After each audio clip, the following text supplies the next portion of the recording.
No, Mr. Connell. Ms. Bustillo is the next witness. Lord.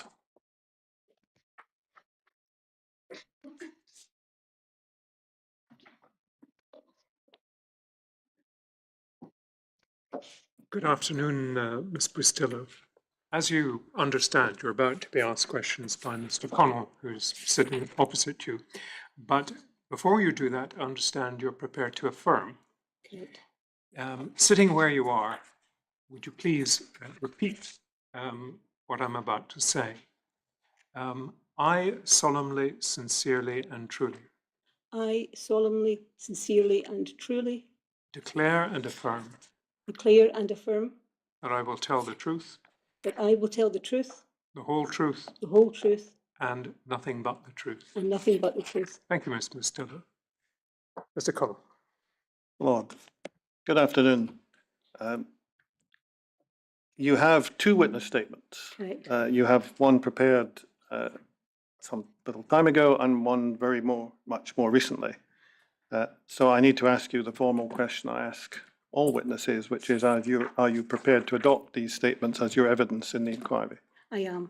Thank you. We will use your witness statement, but it's quite likely we'll be diverted off of it at the various points for reasons which will become apparent, but we'll use it as a guide to where we've got to. So if we start by looking at the witness statement, in which, of course, you set out that you're our first communications professional that we've heard from, and you set out your CV at the start of your witness statement on what electronically is page 318. And then you go on to set out what a communications team is supposed to do. Does that include defending the board's reputation?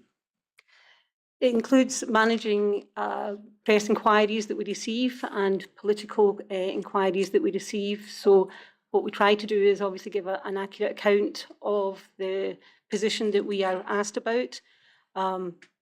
It's not reputation management. It's about being open, transparent as a public body. We're accountable to the public, and we've got a duty to do that. So did I hear you say not about reputation management? The reputation of an organisation is not just based on the work of a corporate communications team. It's based on the services that people provide. It's based on the culture of an organisation. It's based on the people that work within the organisation.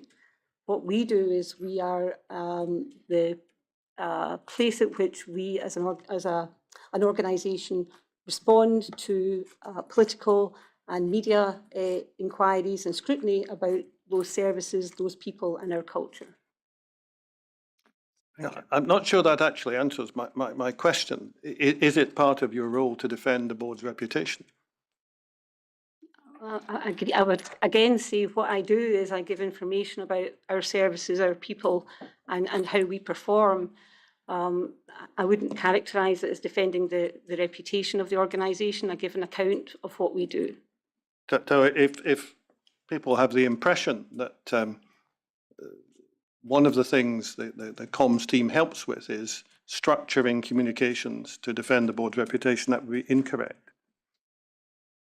I think defend the reputation is probably the term that I'm uncomfortable with.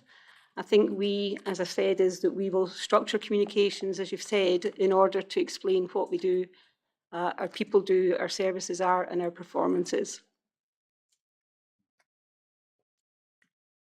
So you don't like the word defend, but you accept that the board's reputation is something you're dealing with.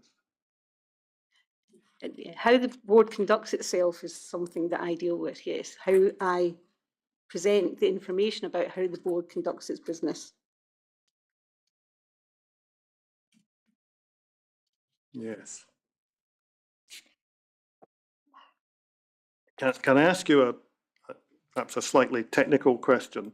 If we go to 321 of your witness statement, I'm using the electronic page numbers, which should hopefully appear at the top of each page for you. You're dealing in paragraph 12 and the subparagraphs beneath that with the guidance for dealing with incidents and communication responses. And you say you're following that guidance. Now, on page 322, you mention a communication in which it said, among other things, if a proactive media communication is planned, this should be undertaken in consultation with HPS and Scottish Government communication team colleagues. Now, is it not the case that with both amber and red assessments of incidents, all press statements must be sent to HPS, not simply proactive ones? So a holding line should also be sent to HPS, and that is a routine part of the IMT process, that if there is a holding line prepared, that is sent to HPS. So, I just probably should know what a holding line is, but I don't. So a holding line is a line that is prepared to respond to any media inquiries. So it is distinctive from a proactive statement. In a proactive statement is a statement that an organisation will proactively release into the public domain, either through its own channels or through a media release. A holding line is a line that an organisation will prepare as a line that it would take if it receives any inquiries about an issue or an incident. Thank you. I may have got your answer, but I'm just very keen that I have this accurately. I think that the suggestion is that the guidance, which is usually picked up in things called HIATs, which are, so we don't miss another acronym, Healthcare Infection Incident Assessment Tools, which have had various iterations. They provide that both holding and other releases all have to go to HPS. So that would be the case. So if we have a situation, and actually we can and we will at times proactively release information at a green, amber or red assessment. However, in the case of an amber or red, if a holding line is prepared, it should be shared with HPS and the Scottish Government. And certainly, obviously, also when there's a proactive release, we do that too. So basically, all press statements, holding or ordinary, must go to HPS in an amber or red situation. Yeah, they would go to HPS, and actually they would go to Scottish Government. We have a very close working relationship with Scottish Government on these matters. Thank you. If we can move on, can I ask you another question about this topic? On page 325, so we're still on and around the same topic. You're discussing criticisms that were being made that the board wasn't following the national guidance, and suggestion of lacking in transparency and so on, which will, I suspect, come back to later. You say there that the criticism believed stem from a degree of ambiguity in the national guidance. Is there a contrary view that there is in fact no ambiguity in the guidance on HIATs at all? So the ambiguity is in what you do with the assessment that you've made with an incident.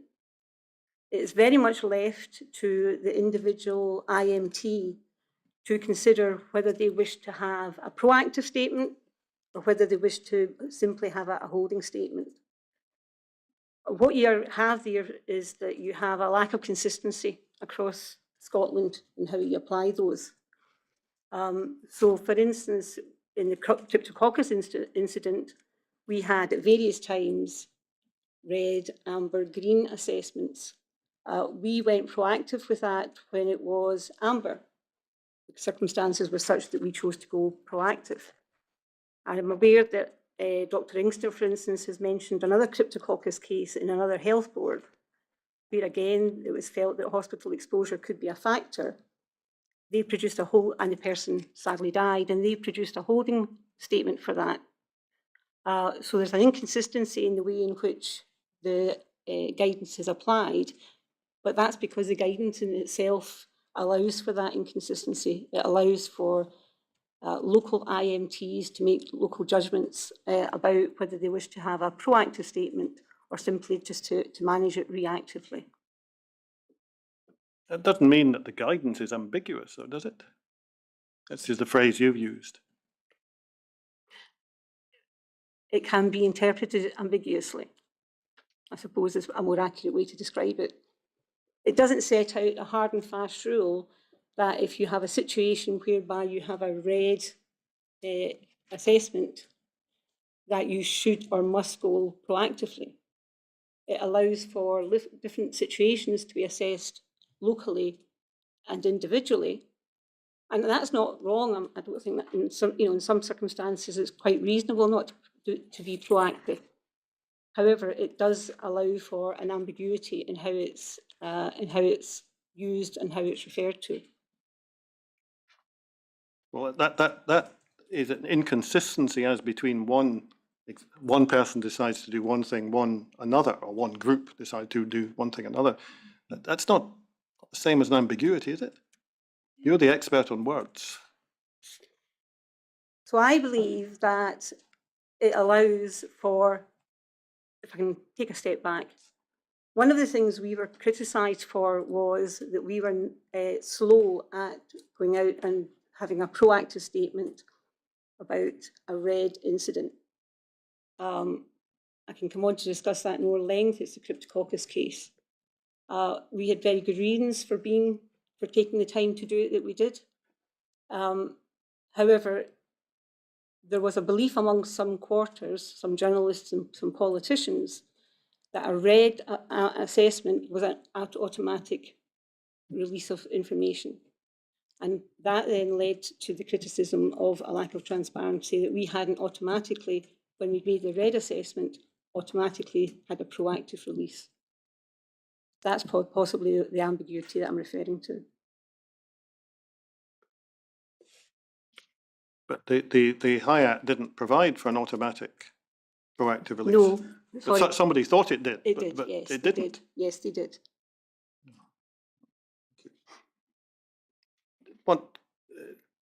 I've been asked to put some points to you because a lot of the incidents that the inquiry has had to deal with have unfortunately had to deal with things that impacted on children. And I'm just wondering whether in your role you had occasion to look at things like the child rights and well-being impact assessments. No. There's something apparently called Get It Right for Every Child. GERFEC, yes, I'm aware of that. You're aware of that? Did you ever do a child rights impact assessment on your communications? No, we didn't.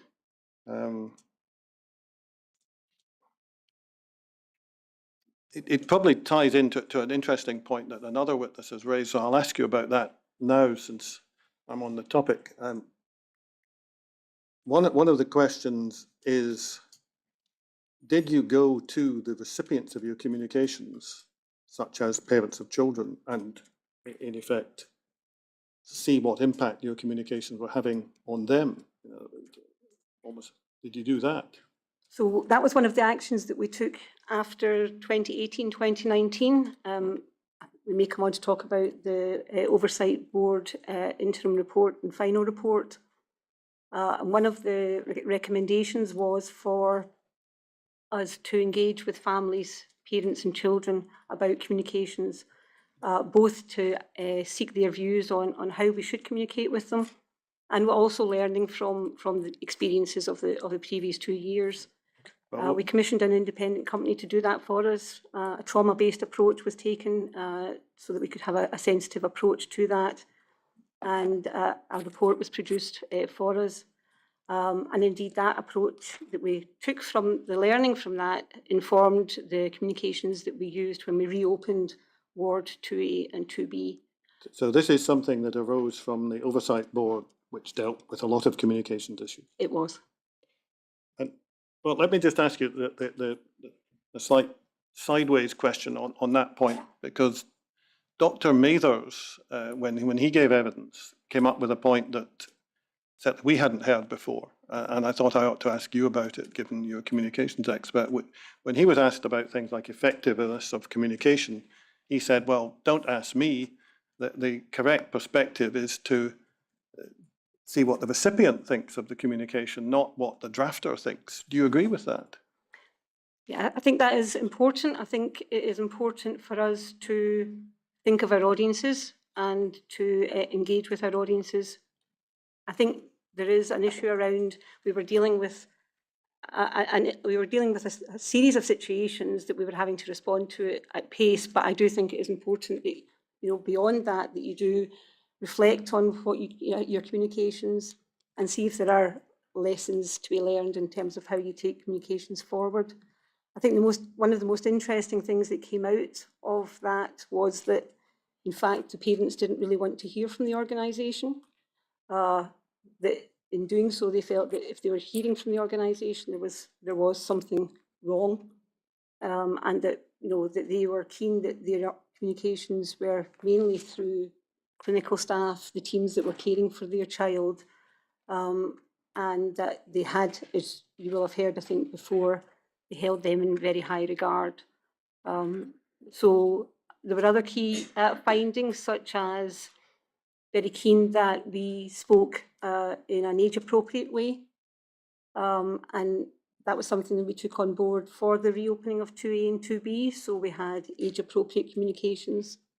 They wanted much more succinct communications from us. And so we used that in terms of the style of the format of our communications, again, for the reopening. I wonder if you've answered the question. What was put to you was that the test for effective communication is the perspective of the intended recipient. I didn't hear an answer to that. What I heard was a discussion of when you might consult the intended recipient. What's your answer to the question you were asked? I think that time is an inhibitor to that. I think we were dealing with emerging issues that we were dealing with often at pace. We were often reacting and responding to information that was put into the public domain by others.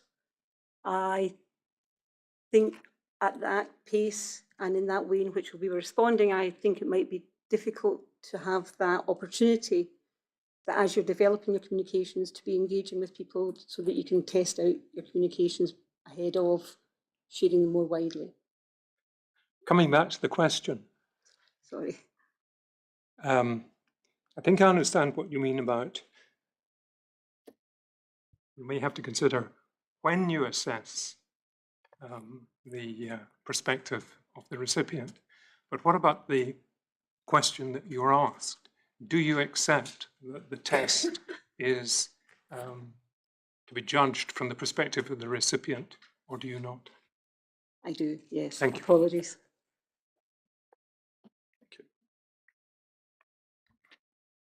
Let me come on to a slightly different topic. Page 329 of the witness statement should now appear. In the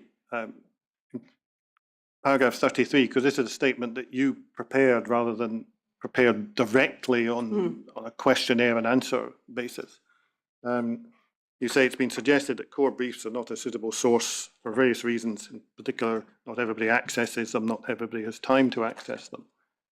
Now, you then go on to say, well, there are a variety of methods for communicating.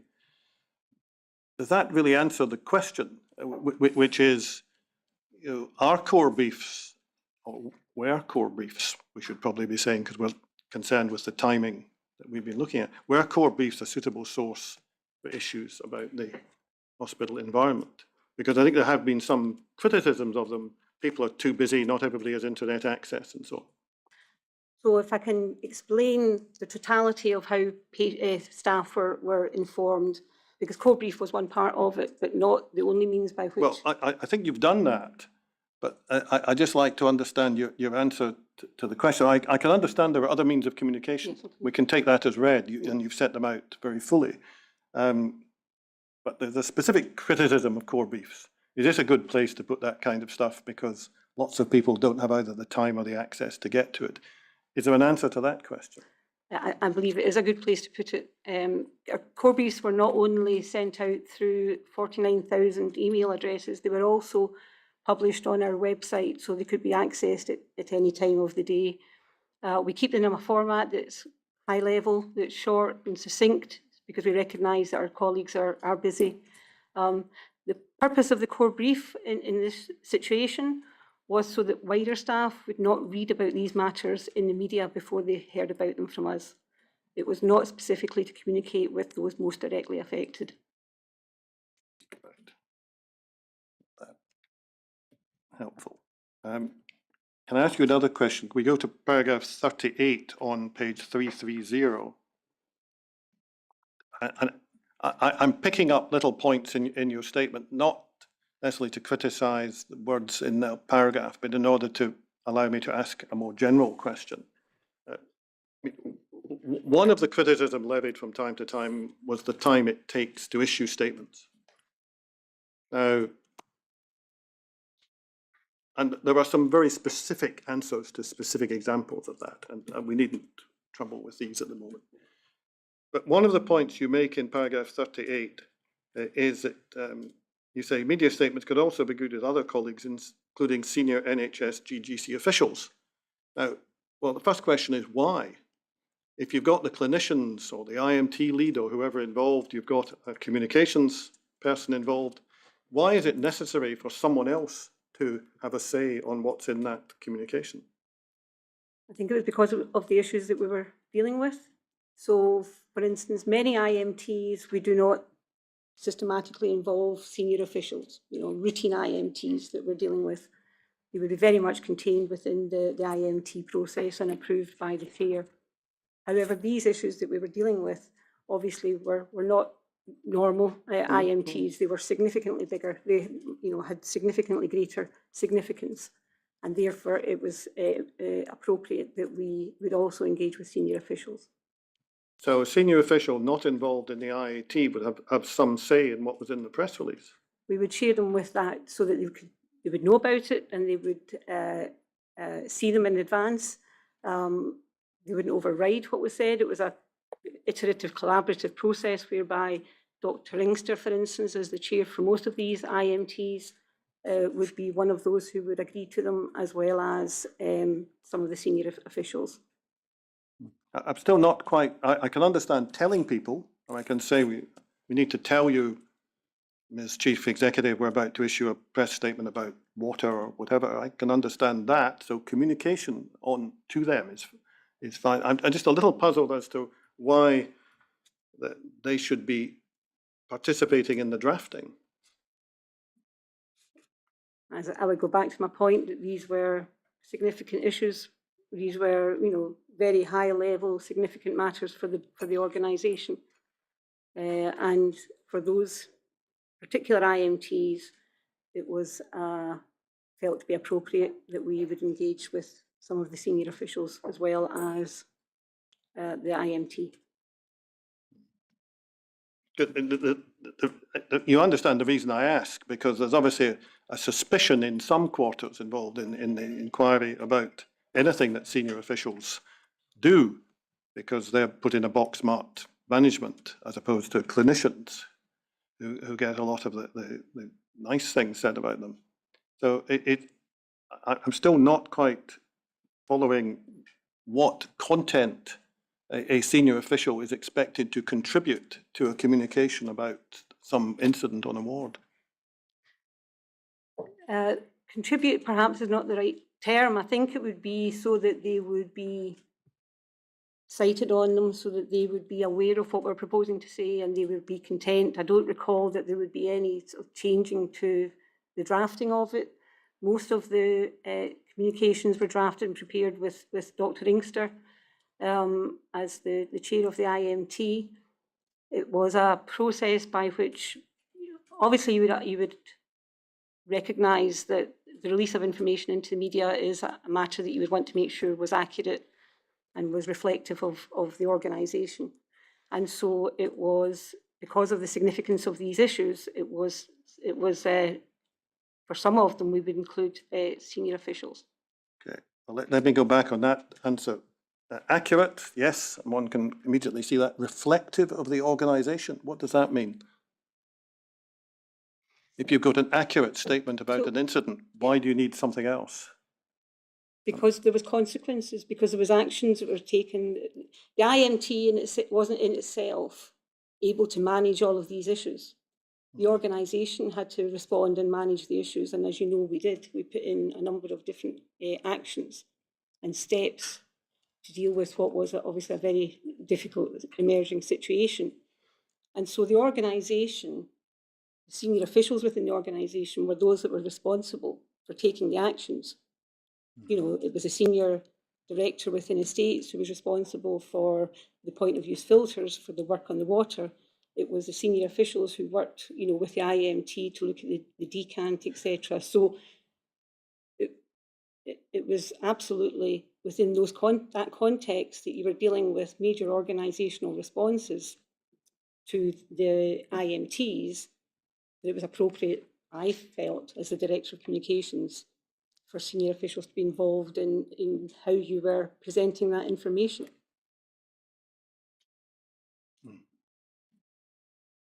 Yeah.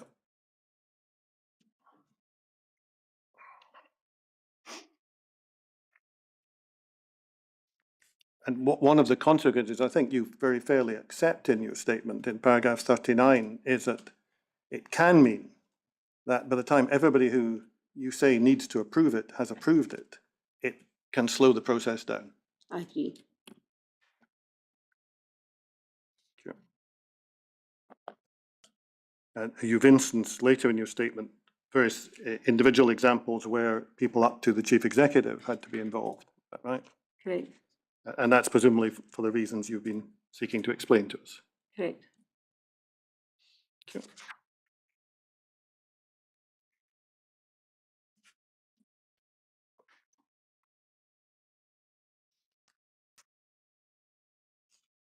One of the challenges of reading your witness statement, Ms. Bustillo, is that you painting a very positive picture of the board's communications in general terms.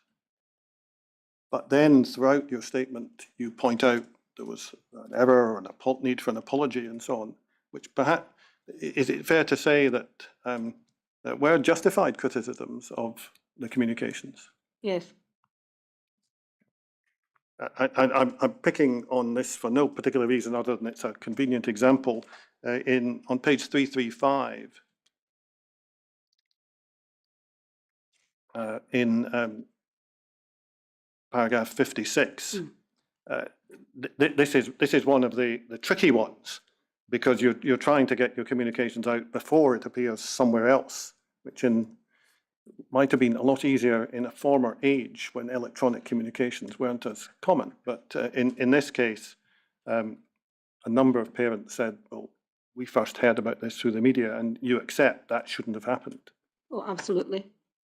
I can explain, if you would like, that issue. I mean, I've set it out in my statement, but I'm more than happy to. Well, I think we've got an explanation of the mechanics that had to go through, but the net result of everything that was done was that some people did hear about it on the media. Yeah, unfortunately, this is one of the situations whereby the media learned of the decant proposal ahead of a final decision on that being taken. And so we were approached by a journalist from STV on the 17th, on the evening of the 17th, and she, I think as it transpires, had spoken to a parent and was interviewing the parent the next day. We hadn't at that stage finally decided that that was the option that was going to be taken. And so we worked over the next day to finalise the statement. As I've outlined before, that is a sometimes protracted process. The statement was approved late on in the afternoon of the 18th and was given to STV in order to meet their timescales. We had colleagues waiting to talk to the parents within the ward ahead of that. Unfortunately, they didn't get the go-ahead to do that because the director, their director was in a meeting discussing the detail of the decant. I very much regret that there were parents who therefore found out about that proposal from the evening news on STV.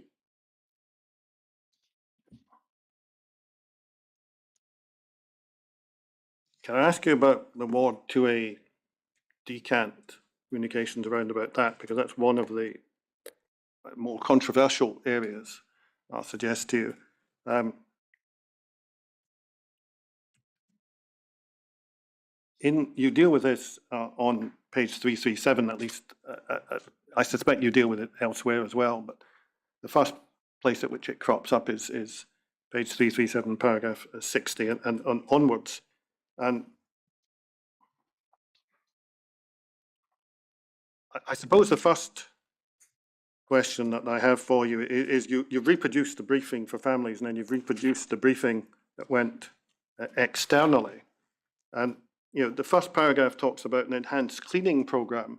Well, no doubt it's correct there was an enhanced cleaning program, but did that really reveal that it's all part of the search for suspected infection organisms? So I think these communications have to be seen as part of a series of communications that have come beforehand. I don't think it's correct to look at them in isolation. We had been, since March, regularly communicating with parents, families, and with the wider population about situation as it was emerging. From the 6th of March, we'd obviously been communicating with families that were in the ward. We then had a proactive statement on the 16th of March. We had a further 6 proactive statements in a very short time thereafter. We then had a period in June where we had further 3 proactive statements, and then we had the period in September. So this is part of a whole series of communications that have been given to families about what we were finding, what we were trying to respond to, and how we were trying to respond to it. And I think if you look at all of those communications, I think you will see that we have been open and transparent about the situation that we found ourselves in, about the impact it was having on patients and regrettable, and families, and about the efforts that we were taking to try and understand the issues and then mitigate them. So this was the latest in a series of those communications, which had obviously including the various mitigations, including both the drain cleaning and then the HPV, as well as the point of use filters, etc., that had been applied.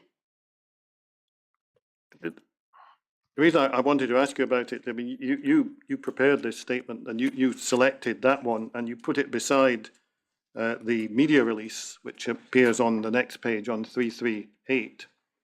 And the media release contains lots of other information that's not in the statement given to families. Now, the point I want to put to you is, I think a point that's been raised with at least one other witness, which is that if you're suspicious, if you're doubtful about what's going on, if you're starting to mistrust what's being said to you, and you have a statement to families and a statement to the media, and the bit to the media says more, is there not a natural inclination to think, well, they're hiding things from us? The process by which the media statement was issued was that the media statement was also handed out to the families, so that the families would see what the media statement said, so that there would be no surprises about what was going to appear in the media. We were very concerned about that. You can see in the debrief from the first IMT in May, that process had been adopted in the first phase with Jane Rogers, Jamie Redfern and Dr. Inkster attending the ward.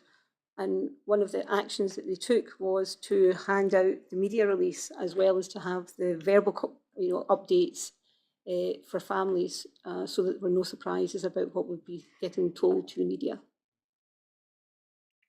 I might as well just ask you about 2A at the moment, because I think this has been raised with you. When 2A was moved, one of the communications was that the opportunity was being taken to upgrade the ventilation. Now, two points there that I'd like to ask your view on.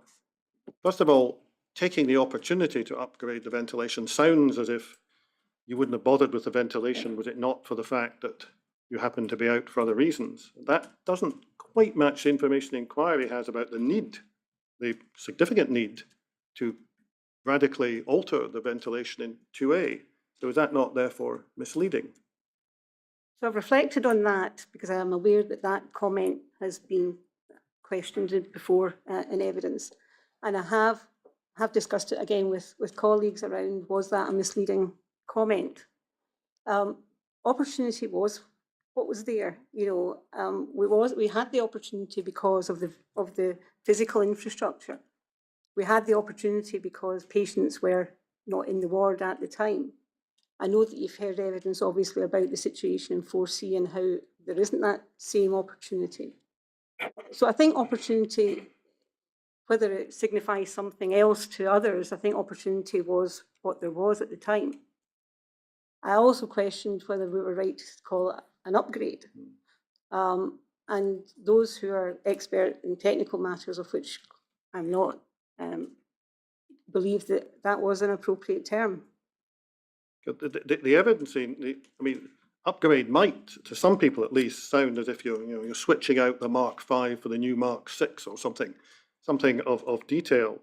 Whereas we know that the works that were required to 2A were very extensive indeed, essentially stripping out entire systems, building works, and so on. Doesn't perhaps to the layperson say upgrade. It may end up with a better system, but it might suggest your upgrade is misleading. I mean, I think we were quite honest about what we thought the timescales were going to be. I think we were honest about what we thought the cost was going to be, significant in terms of both.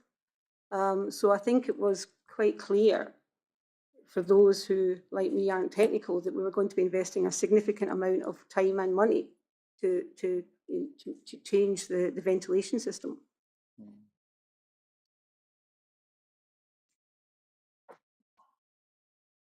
Well, let's move on.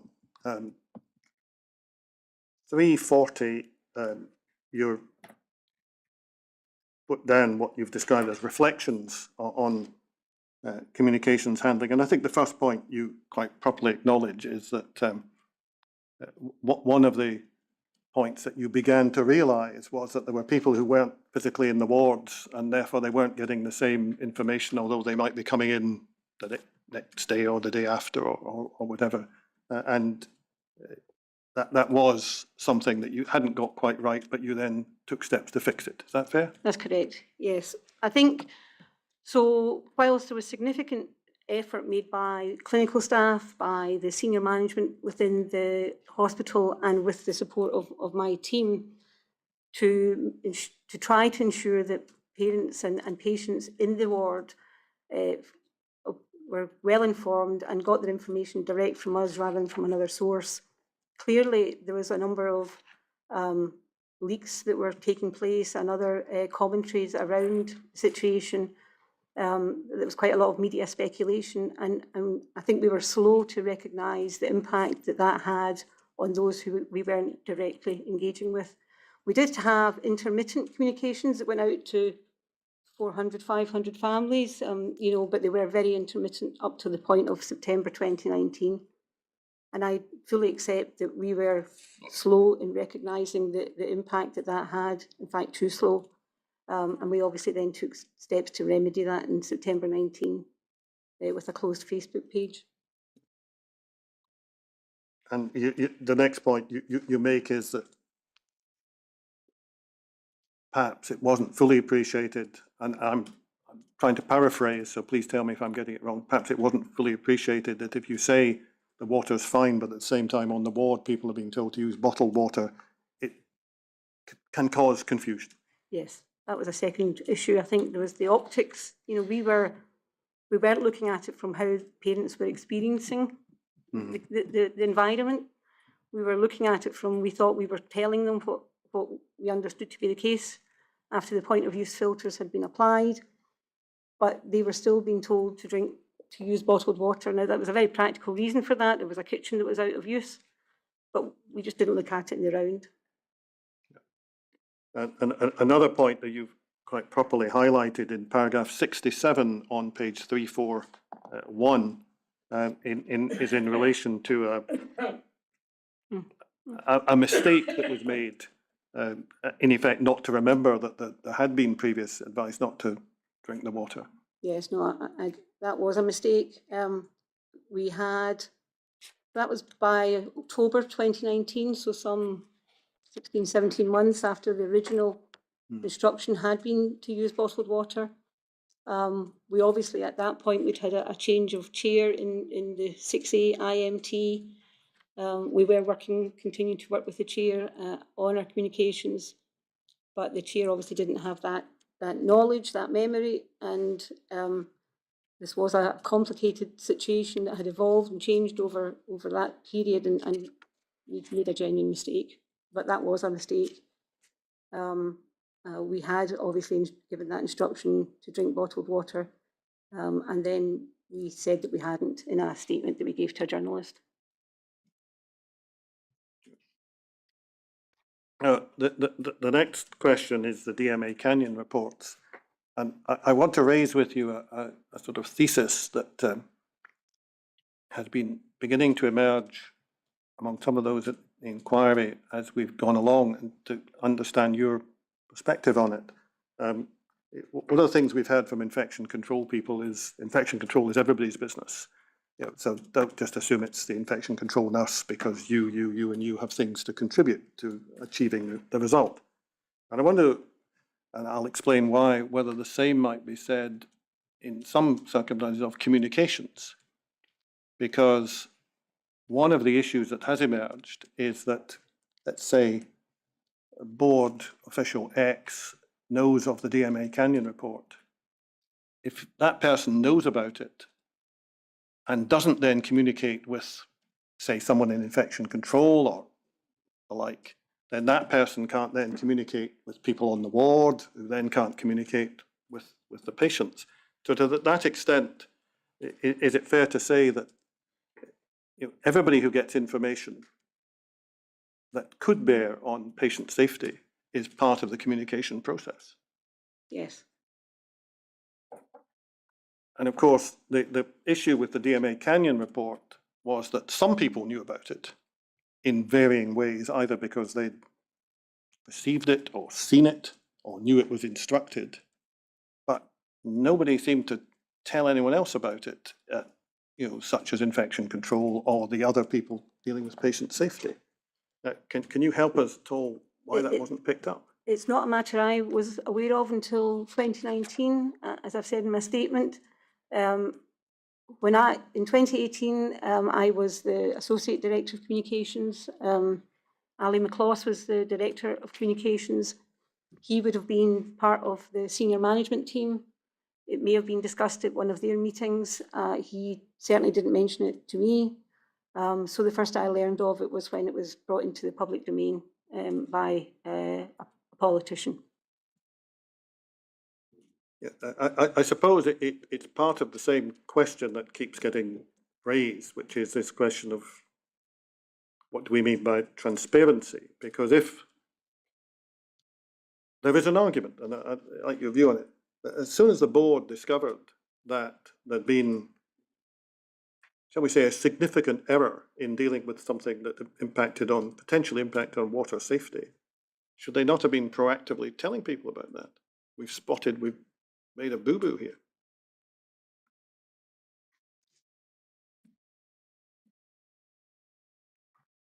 I'm not sure whether so if I can take you back, the process by which we were communicating about the water issues was through the IMT and its deliberations, considerations and actions. Yeah, but I'm asking you about the discovery of the yes. DMA Canyon report. So that report was then given to the chair of the IMT when it was brought to the attention of our chief executive. I was not asked, nor were my team asked, to include this discovery of that report as a salient point in the investigation of the water incident. Had we been, we would have. So that it's within the context of, these are the issues that we're investigating. This is what we're finding. This is what steps we're taking in order to address it. Once the report had been shared, and if it was felt to be of significance, I would have anticipated and expected that we would have been asked by the chair of the IMT to include that in our communications, because these were ongoing communications that we were having over that period. We were not asked to do that. No, I suppose it's an interesting perspective that you put on that, is to push it at the chair of the IMT. But on one view, the failure was nothing to do with the IMT, nothing to do with anyone on the IMT. The failure, assuming there was a failure, was of let me just call it the structure that should have dealt with that, to avoid getting into naming names. And is that not, particularly given its content, a failure that should have been disclosed by the board, not by the IMT? Its significance, however, related to what we were looking at, and we were investigating that through that IMT process. So I think it would have been entirely reasonable and right for it to have been raised and communicated through that process. We were communicating a number of other issues that we were discovering. So I don't see that necessarily it would have needed to have been a separate issue. It's an issue that we're discussing now because it was felt to be salient to the water incident IMT and to what we were looking at and what we thought we had then discovered.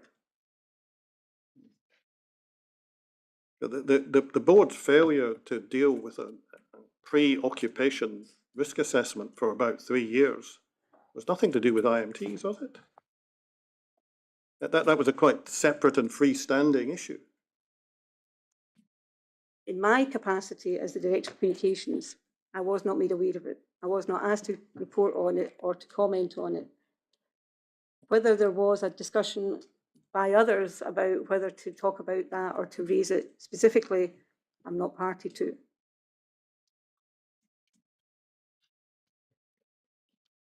Can I ask about, I'm afraid I've got to come back to 2A because I've missed a point, but we'll, page 344,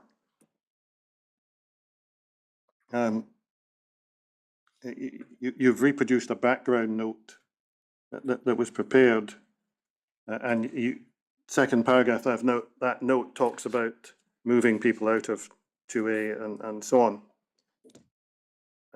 Then it says, this allowed our technical staff to carry out remedial works and to make investigations into the whole ward environment. It was during this period that our teams identified the opportunity to upgrade the ventilation system. Now, we've had quite a lot of evidence already at this inquiry that the issues with 2A ventilation were known in various forms from 2015 onwards.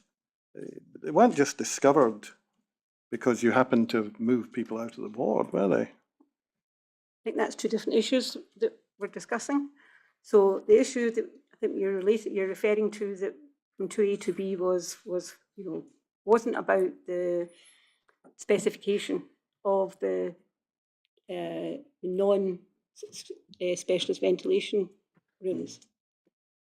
What emerged, and I know you've obviously heard evidence on it before, in late 2018 was the reports that we'd commissioned, which did talk about the opportunity and did talk about the issues and then we then proceeded to upgrade those rooms. The issues about which we had been aware of since 2015 were issues to do with the isolation rooms, as far as I understood. So I think we're looking at two different two different parts of a whole. But before any of the reports were done, we've had evidence that senior people in the States were aware that the air change rates were not what was recommended, and there were, to put it no higher, challenges with doing anything about it because of the way things had been set up. So that knowledge was already there. It didn't just get discovered during the decant of 2A, did it? And I'm not sure when the knowledge was first, when they were first aware about that. It's not something I was involved in. Thank you.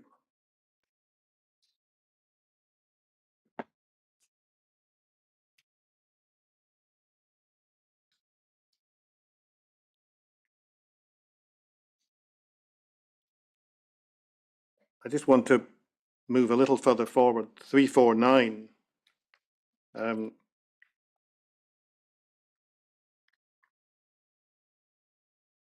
You have a heading at the top of the page there, the challenge of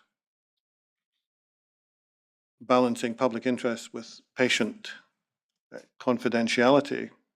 And a decision was taken, but you accept that, although that was you say it was a good faith decision, but it had some negative consequences. Is that fair? About halfway down, paragraph 103. Yes. So this is about Cryptococcus. Yes. And I think you'll see from the IMT minutes, there was lengthy discussion about whether or not to go proactive on that from the early IMTs. There were a number of personal issues affecting one of the families. And I think I think because we were keen to, support the family, we were keen not to issue a proactive statement at that time. We then moved forward, and as you know, there's a number of actions taken to introduce mobile HEPA filters. We communicate that with families. We then obviously discover the problem with the showers, and then the clinicians, the IMT and senior officials decide that it's appropriate to issue a proactive release on all of these matters. We do that proactive release on the 18th of January. We only issue it once we've told the families of both patients that we were intending to put out a release, so that there was no surprises for them in terms of it being in the media the next day. We don't include information about the fact that the patients have died. The reasons for that were that we were very concerned about deductive disclosure. We were quite anxious to protect the identity, particularly of the paediatric case, because as you'll be aware, that number of deaths amongst that cohort in that period are small. And one of the things we were really keen to do was to try and protect that family. So we didn't include information about the patients. We put out the statement late on Friday night because it took us a while to make sure that both families had been spoken to. And then early on Saturday, we began to get inquiries from both STV and BBC, who'd heard through social media that it was two children who had died. We spent quite a long time that day trying to say how could we answer those questions, still protecting the identity of the young patient, but not lying about the information, trying to answer the question that'd been asked. We thought that describing the older patient as elderly was a respectful way to describe it. We obviously then learned that it caused quite a bit of distress. I'm very sorry for that. Clearly that was not our intention. What we were trying to do was to protect the family of the young patient, and also to make sure that we were still responding to the questions that were coming in from the media. Could you just have said adult as opposed to elderly? Well, then that would have revealed that the other patient was a child. These were matters that we spent quite a bit of time toing and froing.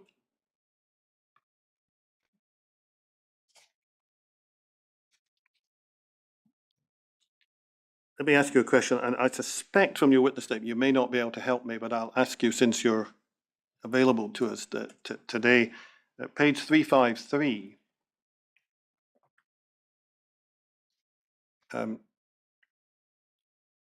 we're still talking about Cryptococcus, and we're talking about the setting up of an expert group, which one might have thought is going to investigate all the hypotheses and trying to work out what the answer is, correct? Now, the report to the board, which is instance at 116, says you're told by the medical director an expert advisory group been set up, fine, to report to the IMT to help establish whether a definitive source of the Cryptococcus could be found. And then there's an insert, although it was noted that an American study has reported that the organism can lie dormant in a healthy human and only become harmful when a person becomes, well, that jars a little if you're going away with an open mind to try and find out what the answer is, to put that in. Can you help us at all about why that was inserted? No, I can't. It was reported at the board. I think it had emerged recently that might be a possible hypothesis. I don't think hitherto that had been considered. It was discussed at a public board. What we do is that we record what is discussed at those public board meetings, and then we issue them so that the public are aware of key decisions that are taken. So that point was made. Ali McLaws had heard it and recorded it, and it was issued as a core brief that evening.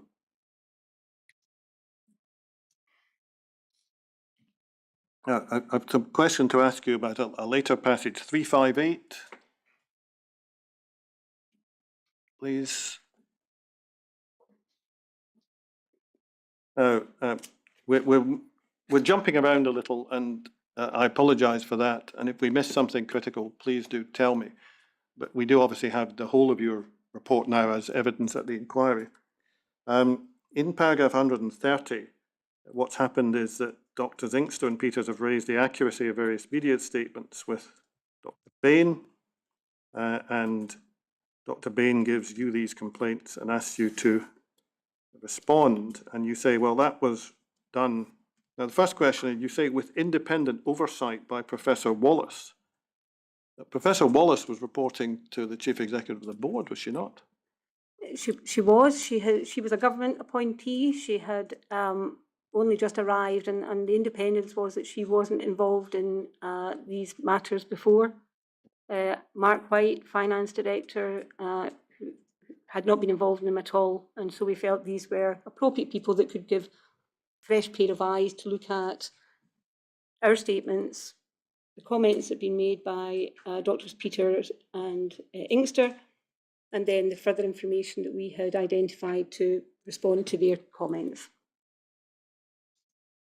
Okay, I understand your answer, but the phrase independent oversight usually suggests, an outside person, not a person reporting to the chief executive of the board. Both people here that you mentioned are reporting to the chief executive of the board. They were outside of the processes that had been employed up to that point to draft answers. Right. So it's just a board review then? It was, and that's what we were asked to provide. Marion Bain spoke to me and asked me to look at the comments that had been made by the two doctors and to respond to them. I didn't want just to do that without somebody else, having a fresh pair of eyes to look at that. And both Professor Wallace and Mark White seemed suitable because they hadn't been involved at all. And am I right in understanding that I have Professor Wallace's CV with her statement, and the other is perhaps obvious, that neither of these individuals were people with expertise in infection control? No, but the questions that were asked were not simply about infection control. They were a range of matters. So it wasn't just about infection control. There was technical questions as well that were asked. And did anyone from infection control give input into this report?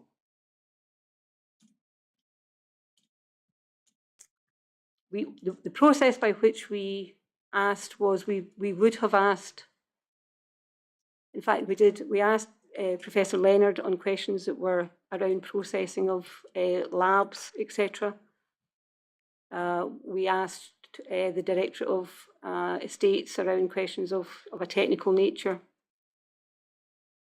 And we would have asked Sandra Devine around questions to do with the John Hood report. Did you meet Dr. Inksters and Peter to discuss it at all? No. So we took so the questions had come to me in January of 2020. By March, as you know, we were all dealing with COVID, and we were very much sort of focused on that. We were keen before Dr. Bain left that we would give her a written response to these points. I gave her that in April. She demitted her post in May, and I heard nothing further.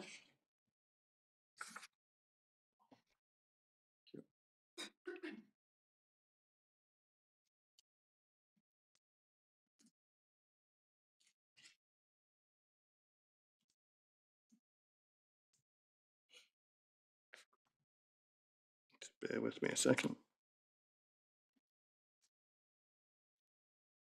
Perhaps you could answer me what maybe sound a slightly technical question.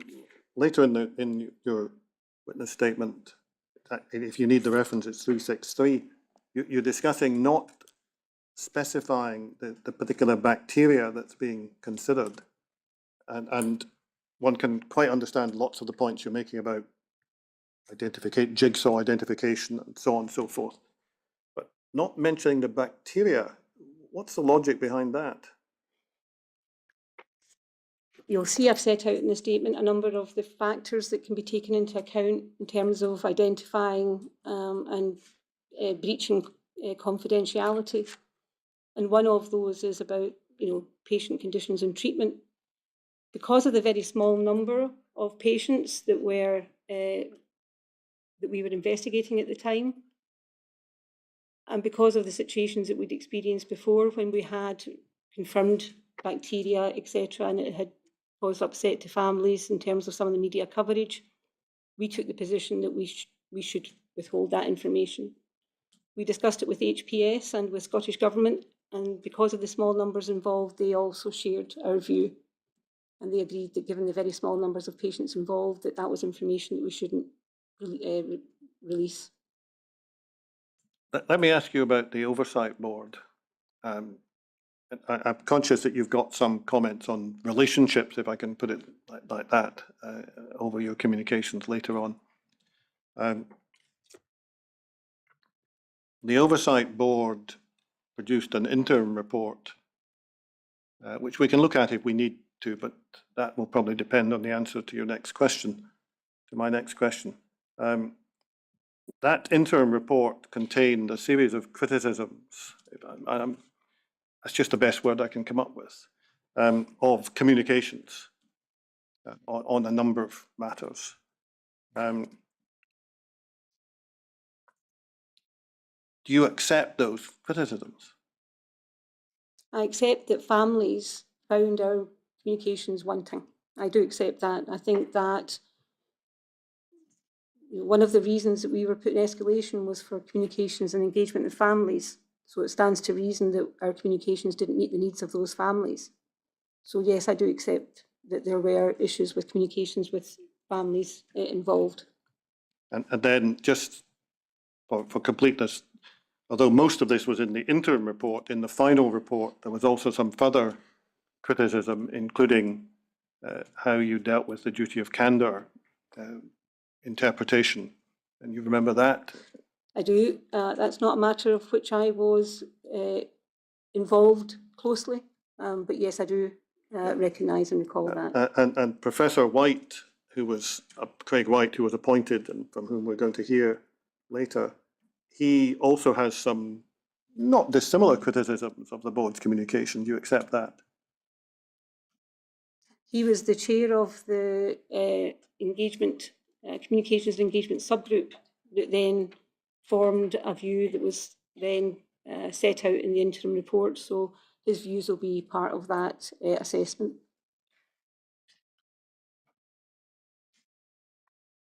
Thank you.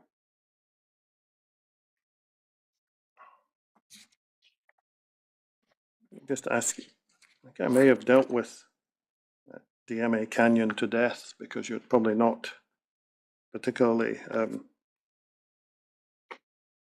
involved in that. Can I just ask that, can I have bundle 27, volume 11, page 25, please?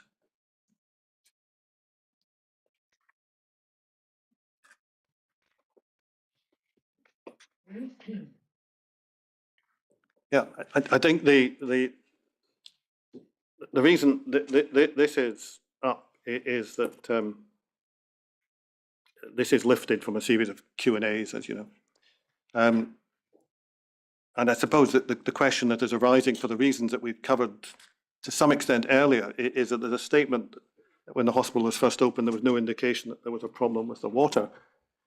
But of course, we know that there was a report on problems with the water system produced by external consultants fairly early on. It wasn't dealt with, but it was produced. So you would see that some people might regard that as a slightly misleading statement, saying there's no indication of a problem with the water. I'm not sure when that report is that you're referring to. Well, the DMA Canyon report in 2015. Yeah, but the water assessment processes. I mean, I think what our understanding was is that the issues did start to emerge in 2018. Obviously, we're aware that there are some people that were dealing with a report in terms of a processing of a water assessment, but that wasn't known, as you know, to the organisation as a whole. So I think that's an accurate statement in terms of the organisation as a whole. If there are individuals dealing with something that is not known to the organisation as a whole, then the organisation doesn't know it. Just help me with this. When the hospital first opened in 2015, there was no indication that there was a problem with the water in the children's hospital. Do you say that was an accurate statement?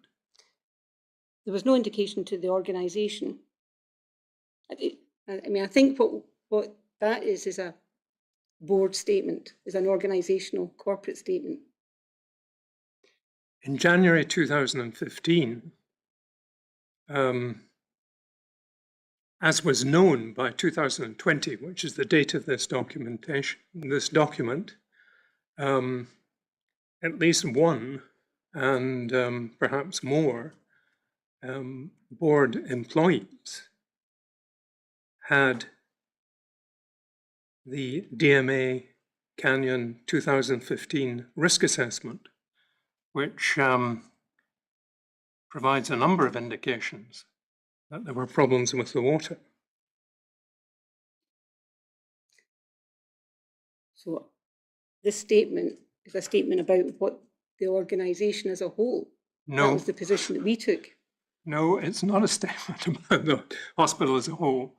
The sentence I'm looking at is when the hospital first opened in 2015, there was no indication that there was a problem with the water in the RHC. Do you say that was an accurate statement? There was an indication to some. Sorry? There would be an indication to some.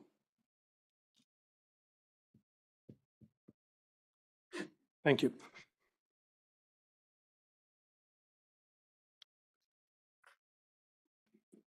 Your part of your witness statement goes through a number of communications and, in effect, complains about the way the board's communications were handled by others involved in the process, particularly after the Oversight Board and Scottish Government were involved. And we've got the opportunity of reading all of these. I wanted to ask you about one specific point, because it may be the kind of point which perhaps has more of a an impact on a lay listener. If we go to 371 of your witness statement, in paragraph 176,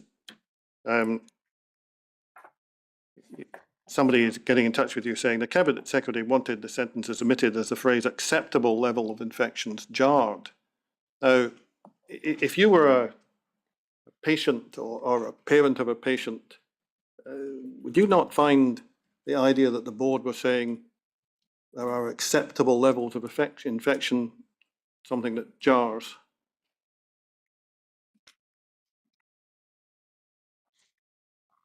I think a more accurate word would be expected. So I do accept that acceptable would jar, Yeah, because it suggests that someone is saying, oh, that's tolerable. so, yeah, that's okay. Okay, thank you.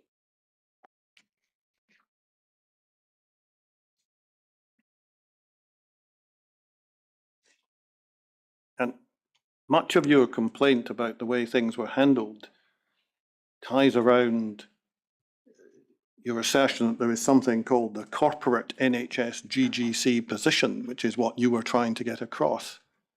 Is that not part of the question I started out by asking you, that there is this corporate GGC position that it's your job to make sure is presented? I think that's a fair description of it, yes.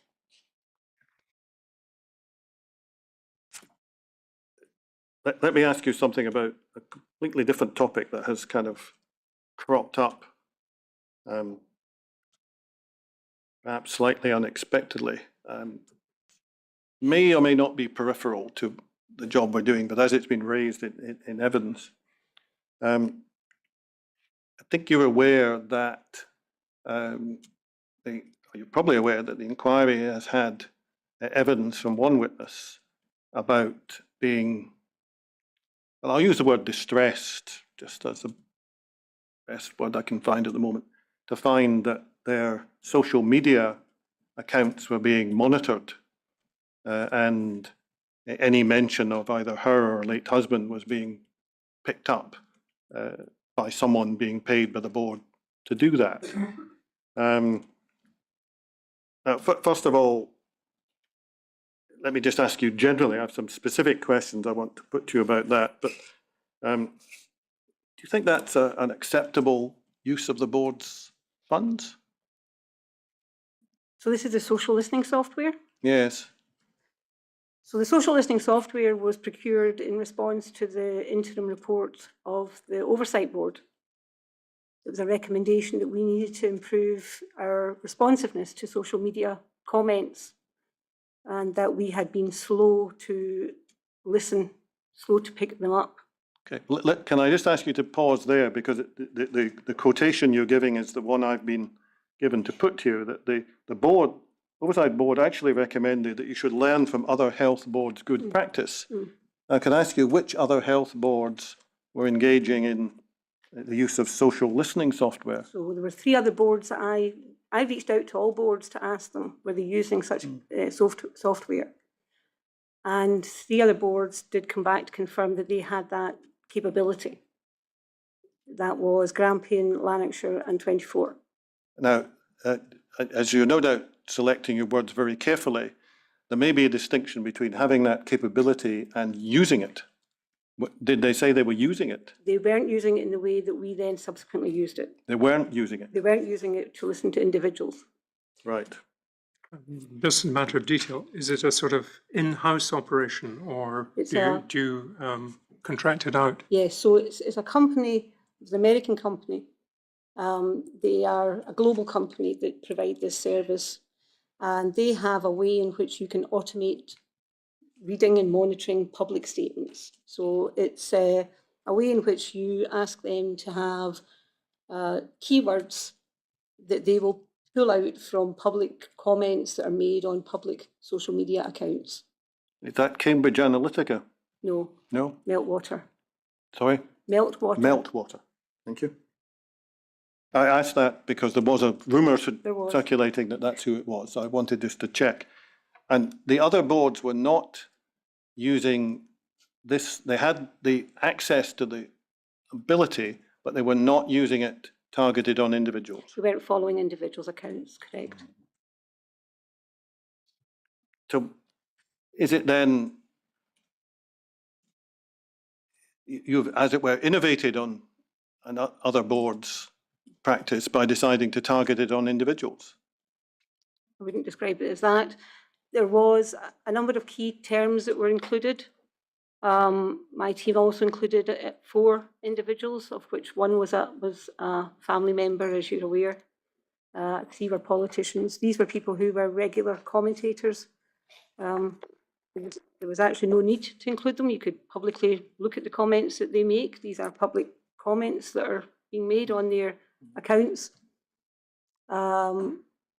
We obviously then reflected on that, and as you'll be aware, we withdrew that so that we stopped listening and monitoring their public statements as of summer last year.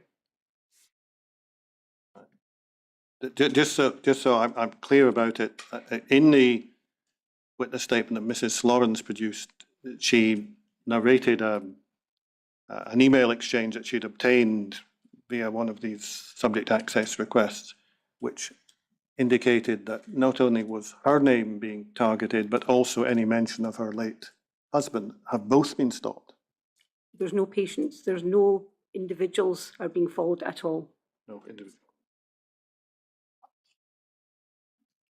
Thank you.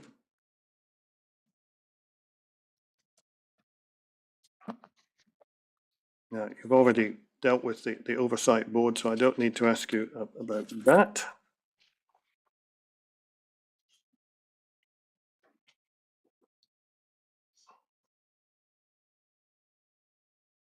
Can I ask you about a reflection that you've made near the end of your statement, in which you've very fairly accepted, we call it an error on your part, that you talked about a situation in terms of a battle, and then on reflection you accept that was something you shouldn't have said. Great. Is that, I'm going to ask you a couple of questions about this. The first question I have is, was your use of the word battle not a reflection of the fact that you felt you were the, as it were, the defender of the board, and on the other side there were all these patients and so on who were, if you like, the opposing parties, so that there was a battle going on between the board and everybody else? If I can describe some of the language that was being used against the organisation at the time, you know, it was being described as a crime scene, that we were murderers. It was highly emotive language that was being used. Unfairly, obviously, we felt. We also felt we were not having the opportunity to be able to speak freely and give across the organisation's point, because all of our communications were being cleared at that stage by the Cabinet Secretary, and as I've explained, some of that meant that there were alterations to our statements. So it really did feel, I think we all, a number of us had been trying to do our best, but we did feel that we were being unfairly treated, having been trying to do our best over a number of years to address these very, very complex and difficult issues. And so it was a comment that was made in a private meeting with a small group of my team, which I've obviously since apologised for, but I think it is reflective of just the way in which we felt the situation was developing. Now, the second question I wanted to ask you about it was what you actually said, because it's been suggested to me, and I want to put this to you, that what you actually said, referring to Professor Cudahy, was that he may have won the battle, but he won't win the war. Correct. Is that correct? Correct. Which must have presumably meant that you were of the view that he'd had some success, because here he was associated with the Oversight Board, but he wasn't going to win in the end of the day. Otherwise, why say it? It was a comment made about, if I recall, that there were comments that were being made about a situation that we didn't agree with. There was many comments being made. There were leaked documents getting put about that we couldn't respond to. A lot of it was related to individuals. You know, a lot of the leaked information was about patients, and we can't and won't comment about patients in the public domain. So we were struggling because we couldn't comment on that. And there were then a number of accusations against me and my colleagues, who I think we had all been working very hard to try and address these issues collectively.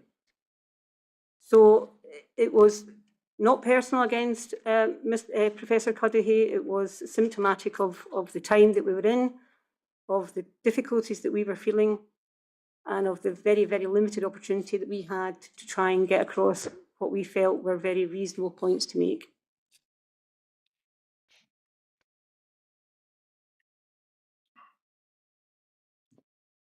Let me ask you an individual question. Can I have bundle 8, page 113, please?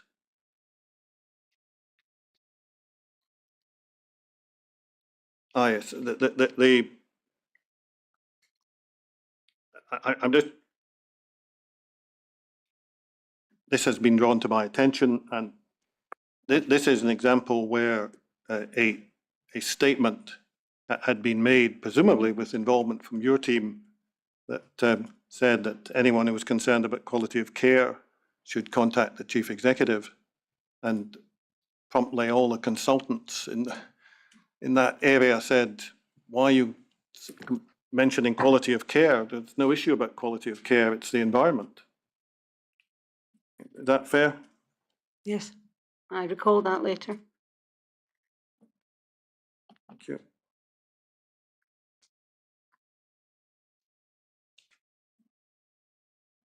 Let me go on then to another topic, and this is the one that's covered in your supplementary witness statement. And in fairness, the witness statement makes it clear that you weren't involved in the communications that you're covering in that witness statement. You've simply been given that material by someone else. Is that right? Correct, yes. And the focus of the witness statement is on the suggestion that there were no ventilation problems elsewhere in the hospital at the time when the 4B move back to the Beatson took place. I wonder if we could look at bundle 27, volume 9, 411, please.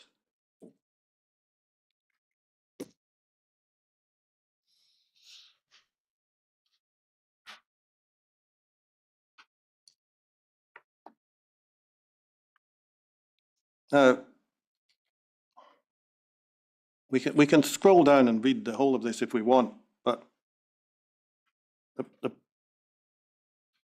point is that there were specific issues spotted with the ventilation arrangements in 2A. Holes in the walls, other things. These issues were indicative, I would suggest, that the necessary validation had not taken place at all, because it couldn't have done. For instance, there were no HEPA filters. And then there was a broader question as to whether the standard of the board was up to scratch at all, and that's what Professor Williams sent to Dr. Armstrong. Now, I take it Dr. Armstrong was one of the senior people who would have been aware of the press statement. Yes. So what was the basis of the press statement saying there were no problems elsewhere? So the press statement said that I can't remember the exact words. The last sentence in the press statement was a straightforward indicator that the only service that was moving was the adult 4B service. It was no more than that. However, I think there are quite different issues that we were facing in terms of 2A and 2B, which obviously had been designed with specialist ventilation, and 4B, which was obviously a retrofit and had not been designed for the needs of the patients in the unit. So I think those were the factors that were obviously being considered. But as you say, I obviously wasn't present, at that time.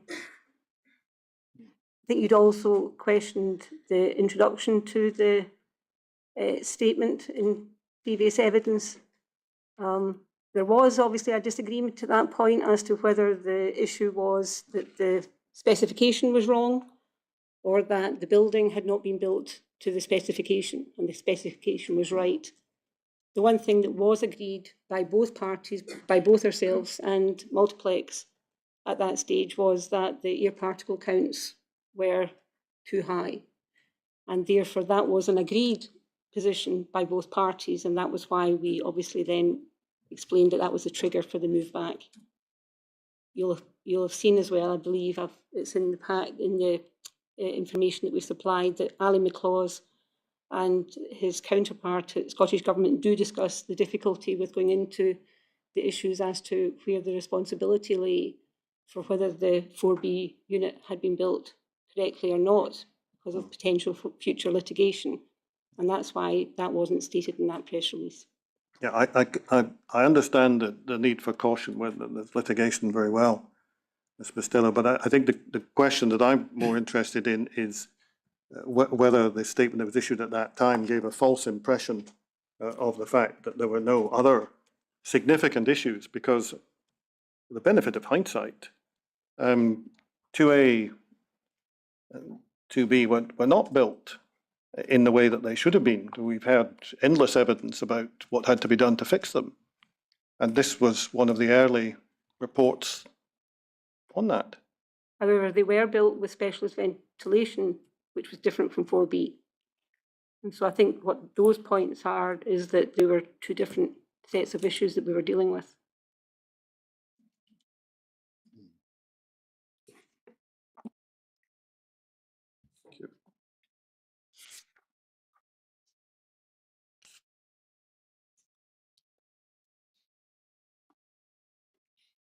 I don't think I have any further questions for this witness, my lord. Ms. Bustillo, what I need to do is find out if there's any other questions that other legal representatives wish to put forward. So if I may, can I ask you to return to the witness room, and I would hope to ask you back within about 10 minutes. Thank you.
Mr. Connell? My lord, I think I have probably 3 questions.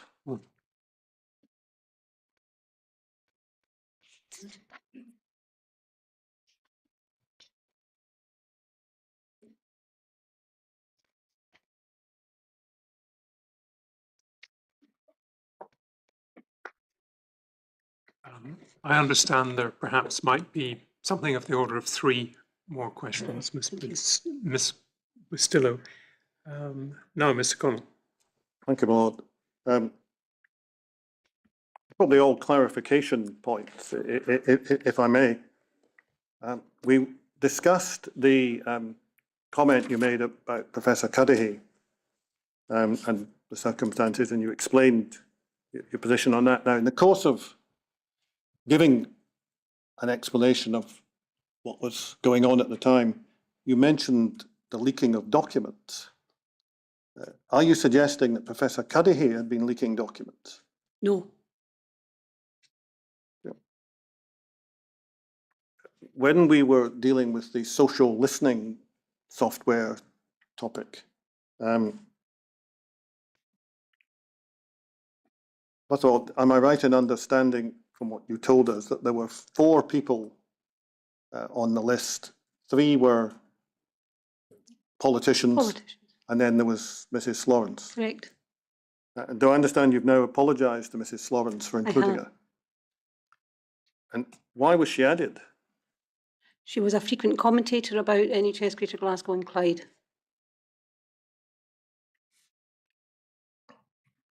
The final question is going back to the exchange that we had about the comments by Drs. Peter and Inkster leading to an investigation, leading to a report. Was that report shared with Dr. Peter and Inkster for comment? I don't know. I gave it to Dr. Bain as I was asked to do, and I don't know if Dr. Bain shared it with them. Thank you very much. I have nothing further, my lord.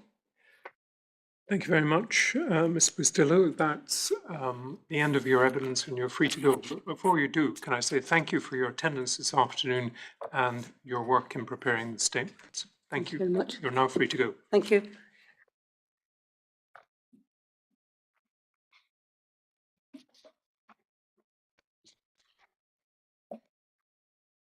Now, I think we plan to hear from, is it Professor White? Professor White tomorrow, my lord. So we'll see each other at, all being well, at 10 o'clock tomorrow, and have a good afternoon.